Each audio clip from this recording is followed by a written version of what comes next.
రోజు ఢిల్లీలో కాంగ్రెస్ పార్టీ నాయకులు పార్లమెంట్ ప్రతిపక్ష నేత రాహుల్ గాంధీ గారిని, అదేవిధంగా ప్రియాంక గాంధీ గారిని మరియు కేసీ వేణుగోపాల్ గారు వారితో పాటు ఇతర కాంగ్రెస్ నాయకులు ఎంపీలను అక్రమంగా అరెస్టు చేయడాన్ని తీవ్రంగా ఖండిస్తా ఉన్నాం.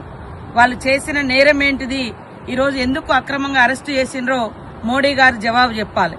మీరు చేసినటువంటి తప్పులను కప్పిపుచ్చుకోవడానికి ఇవాళ మరి విద్యార్థుల గొంతు నొక్కడమే కాకుండా విద్యార్థులు అడిగినటువంటి ఏదైతే మరి ఎడ్యుకేషన్ మినిస్టర్ ధర్మేంద్ర ప్రధాని ఆయన ఆధ్వర్యంలో జరిగినటువంటి నీట్ పరీక్షల్లో మరి పేపర్ లీకేజీని ఖండిస్తూ దాన్ని ఆయన రాజీనామా చేయాలి, ఆయన మంత్రిగా ఉండడానికి అవకాశం లేదు, హక్కు లేదు. ఎందుకంటే లక్షలాది మంది డాక్టర్లు కావాల్సినటువంటి విద్యార్థుల యొక్క జీవితాలతో చెలగాటమాడి ఇవాళ డాక్టర్లుగా వేల మందికి ప్రాణం పోయాల్సినటువంటి విద్యార్థులు ఇవాళ వాళ్ళ ప్రాణాలు తీసుకుంటున్నారు.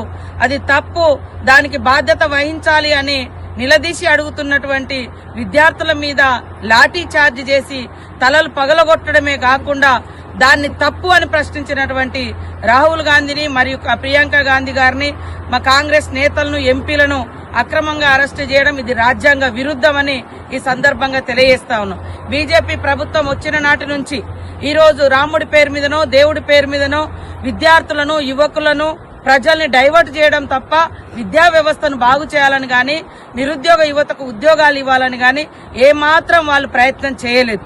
అందుకనే నిట్ట నిలువున నీటు పేపర్ను మరి లీక్ చేసి లక్షలాది మంది విద్యార్థుల జీవితాలతో చెలగాట మాడితే దాన్ని ప్రశ్నిస్తూ విద్యార్థులు శాంతియుతంగా ధర్నా చేస్తే ఆ ధర్నాలో కూడా ఈ రోజు బీజేపీ నాయకులు ఎంటర్ అయి పోలీసుల ముసుగులో మరి విచ్చలవిడిగా కొట్టి విద్యార్థుల యొక్క రక్తాన్ని కళ్ళ చూసినటువంటి బీజేపీ నాయకులకు ఈ దేశాన్ని పరిపాలించే అర్హత లేదు.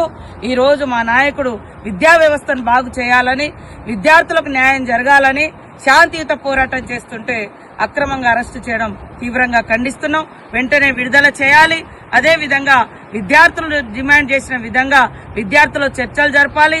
వాళ్ళ యొక్క న్యాయమైనటువంటి డిమాండ్ను అమలు చేయాలని బీజేపీ ప్రభుత్వాన్ని కోరడం జరుగుతా ఉంది. జై రాహుల్ గాంధీ, జై రాహుల్ గాంధీ. సరిపోతుంది.